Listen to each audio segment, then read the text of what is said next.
Hey guys, Scott here. Most of you watching this don't know me, but you will. If you've never seen any of my videos, you should go watch the other ones, either before or after this. Especially watch the introduction one. I'll give you more explanation on who I am and what I do. For those of you who have watched this, stick around. This will be my most interesting and controversial video yet. Today I'd like to pontificate on impeachment. That's a very controversial subject just in general, especially in today's America with our current president, and especially after the events of this last weekend. So for those of you who don't follow the news, I'm Justin Amash, a Libertarian congressman from Michigan, GOP congressman, became the first Republican congressman to endorse impeachment of the president. This is big news. Almost immediately, a lot of high-ranking members of the GOP, including Trump, came after him. Trump called him a lightweight and a loser. Kevin McCarthy suggested he could be kicked out of the caucus. Ronna McDaniel said he was just doing it for attention, stuff like that. A lot of Democrats embraced him. They thought, this is an honest man, this is a principled man standing up for the Constitution, yada yada yada. They don't actually care about him. He's voted against them more times than they can count. But it does put front and center the question of impeachment of Donald Trump.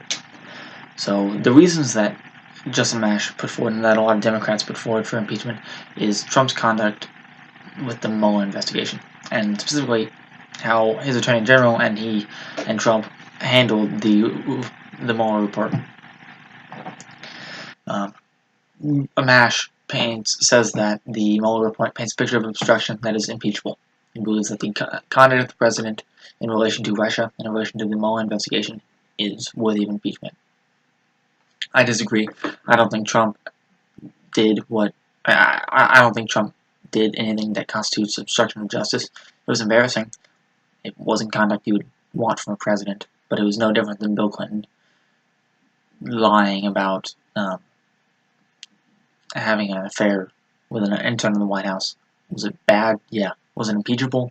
No. I mean, most people in hindsight will admit that the impeachment of Bill Clinton was a sham, political sham. Anyway, back to Justin Amash. The points that Amash makes are the same points that Democrats, especially far-left activists, sort of grassroots Democrats, such as Cortez and Ilhan Omar and Rashida Tlaib, have put forward as reason to impeach Donald Trump. I disagree with all these reasons.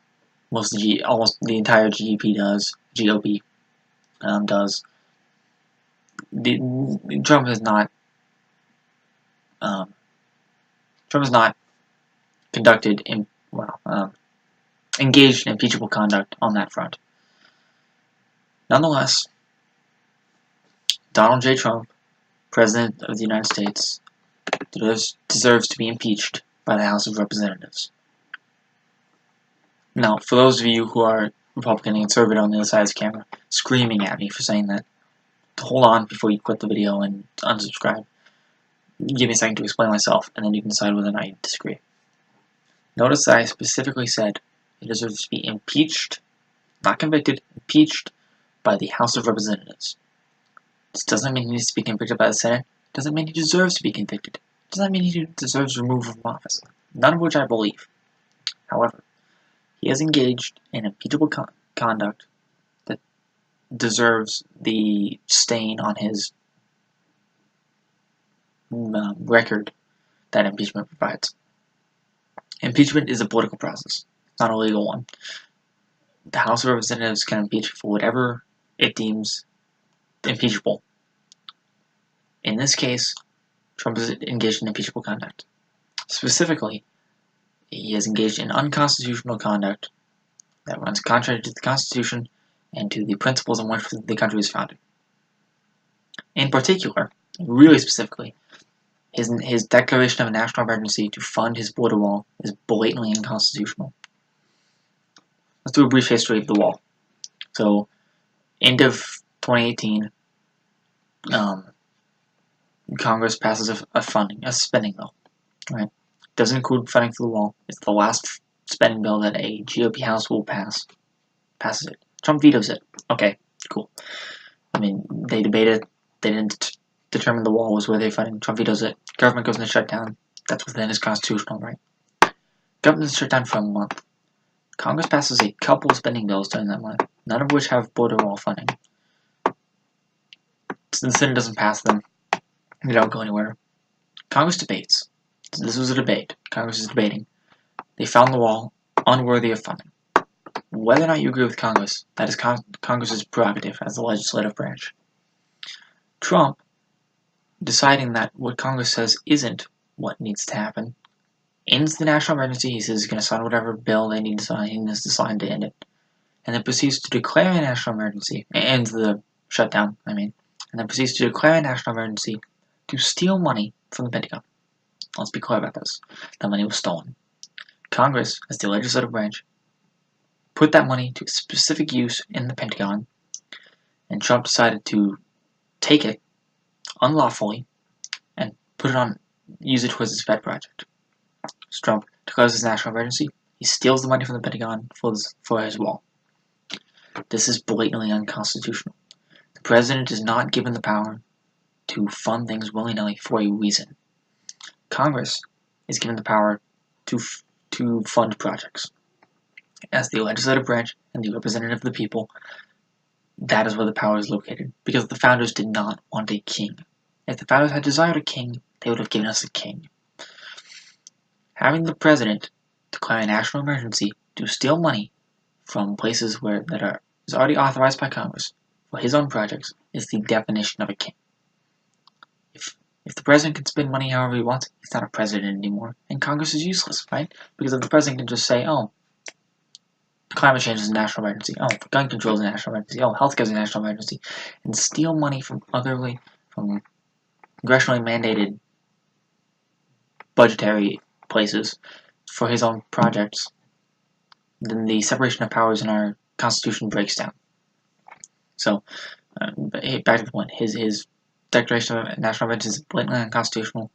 The House passes, by the way, the concept of a national emergency is constitutionally vague. Like, nowhere in the Constitution is the president given the right to do that, to declare national emergencies. It's not a constitutionally mandated power, it is a congressionally mandated power, one that I disagree with. I think if the founders wanted us to have that power, they would have given us that power. It's not really, I wish it was challenged in court, sort of like a line item veto that Congress gave the president back in the late 90s. The president is not given that power by the Constitution. Congress doesn't have the right to give him that power. You want the president to have that power? Write in a constitutional amendment. Anyway, so he declares a national emergency. The House then debates on whether or not to pass a bill repealing the national emergency, rescinding it. And it does. The bill passes the House with every Democrat votes for it, and 13 Republicans voted for it. All 13 are excellent Republicans. I am proud to say I'm glad that they are serving. My own personal representative, not personal, but the representative of my county, South Dakota, Dusty Johnson, was one of those 13. I called his office afterwards. I was very thankful. He stood up on principle. Justin Amash, that congressman we were talking about earlier who thinks Trump is impeachable, was another one of those 13. Very principled men. I appreciate them both. They stand up for the Constitution. Anyway, so the House passes this bill, rescinding the national emergency. The Senate passes the bill too. It's like 53 to 47.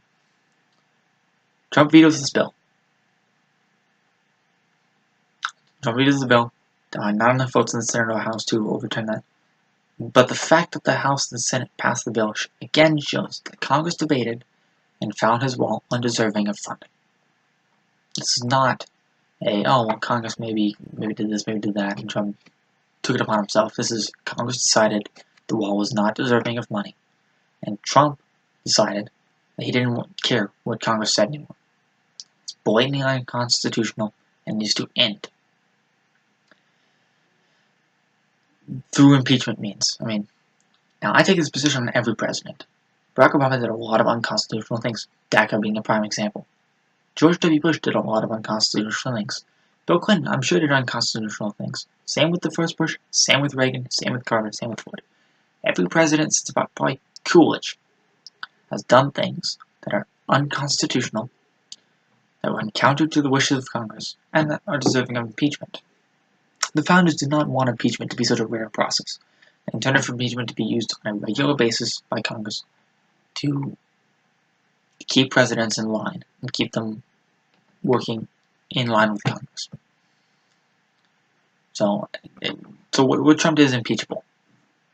However, I do not believe it's conviction worthy, and I'll explain why.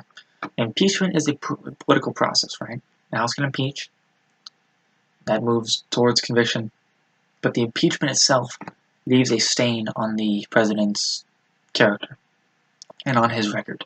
Right? Bill Clinton wanted to be a great president, and in some ways he was. I mean, him and a Republican Congress balanced the budget. The economy boomed under his authority. He got involved in Yugoslavia, which was a good thing.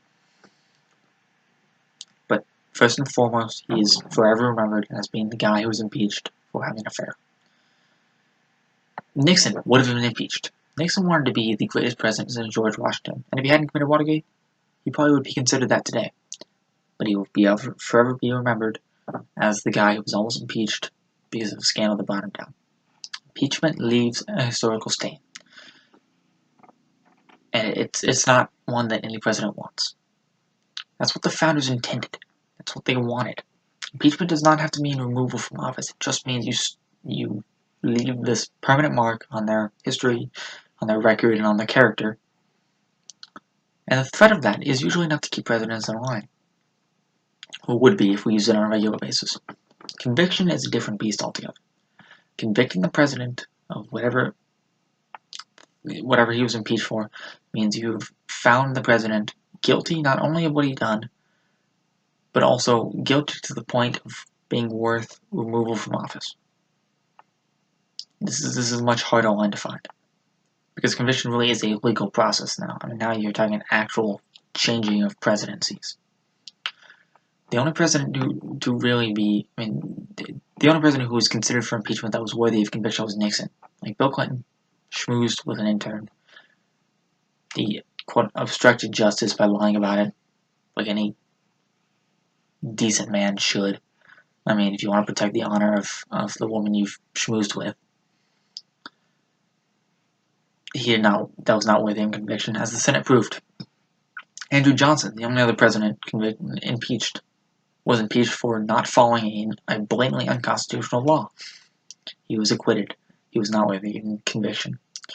Nixon would have been worthy of conviction. I mean, what Nixon was almost impeached for was spying on the other side, the other party, which everybody did, but he was caught, and then obstructing justice, and obstructing the investigations into that spot. And when the threats of impeachment came down, he resigned the Senate. Now let's say it played out differently. Let's say he was impeached in the House, and he continued to do what he was doing.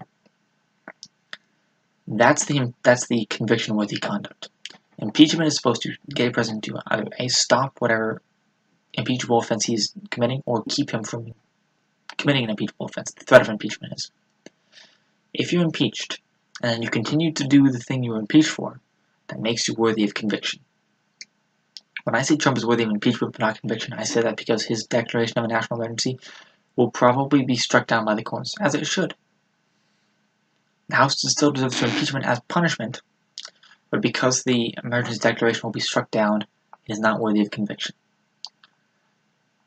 If, however, Trump ignores the courts and continues to take that money to spend it on his wall, then that is conviction worthy. Then he is ignoring a Congress and the judicial branch and the Constitution to fund his own personal pet project. That makes him conviction worthy, and that would be worth removal from office. As of yet, he has not done that, which is why I believe I do not believe he's worthy of conviction. Bill Clinton was not worthy of conviction. Andrew Johnson was not worthy of conviction. Nixon was, but he wasn't impeached. Donald Trump is not worthy of conviction either. That's about all I've got. For those of us who truly claim to be conservative, truly believe in the Constitution, this should be an easy choice.